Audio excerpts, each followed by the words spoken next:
할렐루야. 오늘도 여러분들과 하나님의 말씀을 같이 묵상하겠습니다. 오늘 주시는 말씀은 마가복음 9장 2절부터 8절까지 있는 말씀입니다. 제가 봉독하겠습니다.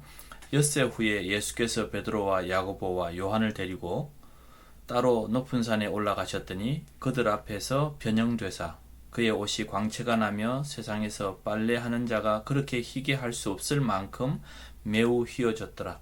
이에 엘리야가 모세와 함께 그들에게 나타나 예수와 더불어 말하거늘 베드로가 예수께 고하되 랍비여 우리가 여기 있는 것이 좋사오니 우리가 초막 셋을 짓되 하나는 주를 위하여 하나는 모세를 위하여 하나는 엘리야를 위하여 하사이다 하니 이는 그들이 몹시 무수하므로 그가 무슨 말을 할지 알지 못함이더라. 마침 구름이 와서 그들을 덮으며 구름 속에서 소리가 나되 이는 내 사랑하는 아들이니 너희는 그의 말을 들으라 하시는지라. 문득 둘러보니 아무도 보이지 아니하고 오직 예수와 자기들 뿐이었더라. 아멘.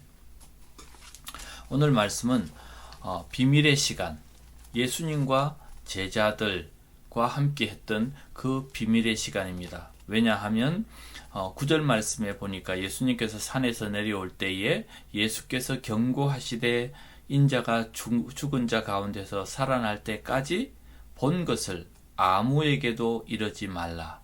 결국 예수님은 이것을 그때까지 비밀로 하라고 명령하셨기 때문에 저는 이것을 비밀의 시간이라고 이야기합니다. 보통 비밀이라고 하면 내가 아는 사실을 말해서는 안 되는 것을 비밀이라고 이야기하죠. 그 이유는 매우 다양합니다. 보통 비밀을 생각하면 끔찍한 것도 있고 또 황홀한 것도 있고 중요한 것도 있습니다. 근데 오늘 이 본문 말씀에서는 매우 특별한 은혜를 입고 그 특별한 것을 그들에게 비밀로 가져가라고 이야기했습니다. 언제까지요? 예수님께서 부활하실 때까지는 이 사실을 이야기하지 말라 그랬습니다. 그런데 여기에서 우리가 한 가지 알아야 되는 것은 이때 예수님은 왜 베드로, 야고보, 요한만 데리고 이 산으로 올라가셨을까? 저는 여기에서 늘 생각합니다. 예수님께서는 12명의 제자가 있었고 많은 따르는 무리가 있었지만 그 무리들 가운데서 특별히 예수님이 신뢰하고 사랑하는 자가 되었다. 자, 여러분 비밀을 이야기할 때 누구에게 비밀을 이야기합니까? 누구에게도 말하지 말라고 이야기하면서 보여주거나 말하는 것은 누구에게 합니까? 사랑하는 사람, 신뢰하는 사람, 그리고 그것을 꼭 알아야 되고 그것이 그에게 덕이 될 때 그에게는 비밀로 이야기하는 것입니다. 그래서 예수님은 이 세 사람을 특별히 사랑하는 사람이었고 신뢰하는 사람이었다고 저는 믿는 것입니다. 그리고 우리가 아는 대로 예수님께서는 이 세 사람을 데리고 겟세마네 동산에 올라갔고 또 그들에게도 기도하라고 이야기하고 그들을 특별히 사랑한 것을 우리는 알 수 있습니다. 여러분들은 예수님께 특별히 사랑을 받고 있습니까? 아니면 많은 무리들 가운데 그냥 한 사람입니까? 이 제자들은 예수님을 따라가서 이렇게 황홀한 비밀을 보았습니다. 그것이 무엇입니까? 첫째는 예수님의 변한 모습입니다. 예수님께서 흰옷을 입고 누가 빨래해서 그렇게 휘어지게 할 수 없을 만큼 광채가 났다 그랬습니다. 다른 성경에 보니까 그것이 광채라고 이야기합니다. 이 제자들에게 예수님께 보여준 모습은 하나님의 모습입니다. 그가 죽었다가 살아날 하나님의 모습을 보여준 것이죠. 찬란하고 눈부시고 비교할 수 없는 모습을 보여주시고 그리고 아무에게도 이야기하지 말라 하는 특별한 모습을 보여주셨습니다. 둘째로는 엘리야와 그리고 역사적인 영웅 모세가 나타난 것입니다. 예수님과 엘리야 그리고 모세가 거기에서 같이 이야기를 하고 있었습니다. 대화를 나눈 모습을 여기서 볼 수 있습니다. 세 번째로 보여주신 비밀은 무엇입니까? 구름이 갑자기 덮이면서 그 덮여진 구름 속에서 하늘에서 음성이 들립니다. 이는 내 사랑하는 아들이니 너희는 그의 말을 들으라. 하늘에서 갑자기 음성이 들립니다. 예수님이 있는데 거기 예수님이 하나님의 아들이니 그의 말을 들으라고 하늘의 명령이 들려진 것이죠. 바로 이것이 하나님의 놀라운 특권이었습니다. 자, 제자들은 이런 엄청난 비밀을 보고 이런 엄청난 모습들을 보면서 그들은 이런 특권을 갖습니다. 이런 특권을 갖는 이유가 무엇일까요? 보통 우리가 비밀을 이야기할 때 특권을 가질 만한 사람에게만 이야기하지 않습니까? 그래서 베드로, 야고보, 요한은 이런 특권을 가졌습니다. 여러분들은 정말 집안의 중요한 비밀을 보여주거나 우리 금고를 열어서 보여줄 때 누구에게 보여줍니까? 부탁할 이유, 봐야 될 이유가 있는 사람에게 그 비밀을 보여주죠. 그래서 결국은 예수님께서 이 베드로, 야고보, 요한에게 보여주셨던 이유가 무엇일까요? 그들에게 보여준 이 놀라운 하늘의 세계, 천상의 세계와 영적 세계의 그 비밀을 보여주신 이유는 딱 한 가지입니다. 바로 예수님께서 지금 앞으로 예수님이 십자가에서 죽으시고 사흘 만에 부활하실 것에 대해서 이야기를 하셨습니다. 여기에 8장 31절에 보니까 죽임을 당하고 사흘 만에 살아나야 할 것을 비로소 그들에게 가르치시니, 예수님께서는 이제 죽음과 부활을 가르쳤습니다. 그 죽음과 부활에 대한 이해를 이들은 도저히 할 수가 없는 것입니다. 어떻게 사람이 죽었다가 살아날 수 있지? 그런 의문을 가지고 있을 때에 특별히 이 세 사람들에게 보여준 것이 바로 죽은 사람이 다시 살아와서 이야기하는 것과 하늘의 음성을 들으면서 내 사랑하는 아들이니 너희는 그의 말을 들으라 명령하시고, 또 하나님께서 예수님이 그냥 하나님의 아들이 아니라 그냥 그가 변하는 변화의 모습을 보여주신 것이었습니다. 다 이유가 있죠. 이런 비밀을 보고 이런 영적인 비밀을 말할 때에는 그들이 그것을 지켜나가야 되기 때문에 그렇습니다. 비밀을 알고 그 비밀을 지키는 것과 모르고 있는 것은 전혀 다른 것입니다. 한때 한국에서 방언에 대한 이야기, 영적 그 능력에 대한 이야기들이 참 많이 있었습니다. 저는 어렸을 때입니다.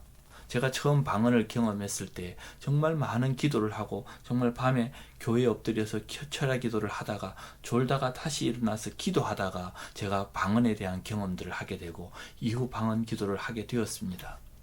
방언을 하고 하지 않고는 엄청난 차이가 있습니다. 그리고 그의 영적 세계에 대한 경험들은 해보지 않은 사람은 그 방언에 대한 이야기들을 할 수 없습니다. 그러나 그것이 교회에 덕이 되나 덕이 되지 않나를 가지고 하는가와 하지 않는가를 이야기할 수는 없는 것이죠. 다른 이야기입니다. 하나님 나라에서 영적인 체험을 하고 영적인 비밀을 내가 갖고 있다는 것은 다른 이야기입니다. 이 베드로, 야고보, 요한에게는 특별히 하나님이 보여주신 영적 비밀이 그들에게는 있었습니다. 그래서 베드로는 이야기합니다. 예수님, 여기에다가 초막 셋을 지읍시다. 예수님 하나, 엘리야 하나, 모세 하나, 그리고 우리는 예수님과 함께 이런 황홀한 시간을 갖고 싶습니다. 바로 그 말이었습니다. 그만큼 그 비밀은 놀라운 경험이었기 때문이죠. 왜요? 정말 예수님이 부활하고 다시 이제 온전한 몸을 입었을 때는 우리에게는 그 예수님의 말씀이 이루어지는 것을 그들에게 확신을 시켜줘야 될 필요가 있기 때문이었습니다. 그래서 베드로는 여기에서 이런 예수님의 그 귀한 능력들을 경험하고 마음에 담고 있었습니다. 항상 하나님은 어떤 일들을 맡기실 때에 그 일에 대해서 이미 신호를 주십니다. 제게 하나님께서 정말 선교사로 하나님 앞에 헌신된 삶을 살 수 있도록 저를 콜링해 주셨을 때에 저는 그 때를 알고 있습니다. 하나님이 제 마음에 성철아, 네가 나를 위해서 전 세계를 다니면서 복음을 전하는 복음의 사도가 되어주지를 않겠니? 라고 하는 그 질문을 내 마음으로 받았을 때에 정말 두렵고 떨리기도 하지만 감격이었습니다. 하나님께서 내게 이런 사명을 주시는구나. 그것이 바로 하나님과 나와의 비밀이었습니다. 저는 하나님 앞에 헌신을 했었죠. 아마 사도 바울이 이런 비밀을 가졌기에 그는 그렇게 미친 듯이 달려갔을 것입니다. 그는 고린도전서 15장 51절에서 이렇게 이야기합니다. 보라, 내가 너희에게 비밀을 말하노니 너희가 다 잠잘 것이 아니요 마지막 나팔의 순간에 홀연히 다 변화하리니 나팔 소리가 나매 죽은 자들이 썩지 아니할 것으로 다시 살아날 것을 우리가 변화하는 것을 보리라.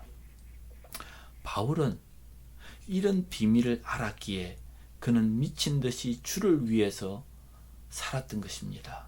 누구든지 하나님을 믿는 사람들은 이런 영적 비밀을 하나씩 가져야 합니다. 하나님께서 여러분들을 부르셨으면 그 부르심에 대한 하나님과의 교감이 있어야 될 것이고, 이 영적 세계에서 하나님과 여러분들이 그러한 영적 비밀들을 가져야 하는 것이죠. 우리는 이런 영적 비밀을 하나씩 가져야 되는데, 여러분들은 그 비밀이 무엇입니까?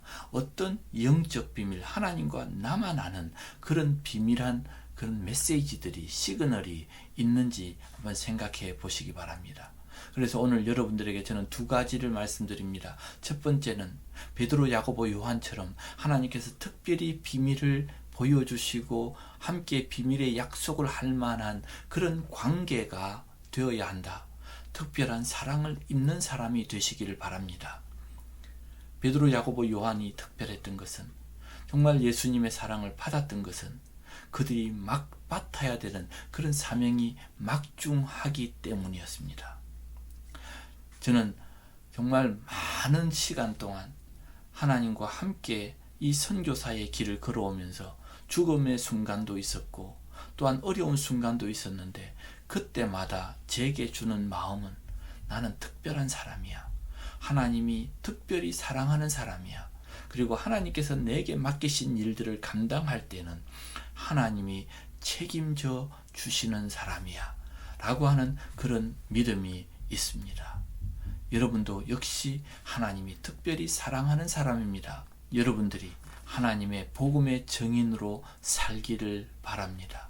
언제 어디서나 정말 하나님께서 실제적으로 하나님께서 부탁한 그 일을 위해서 목숨 걸고 살아갈 수 있는 하나님의 제자들이 되시기를 부탁드립니다. 기도하겠습니다. 하나님 아버지, 감사합니다.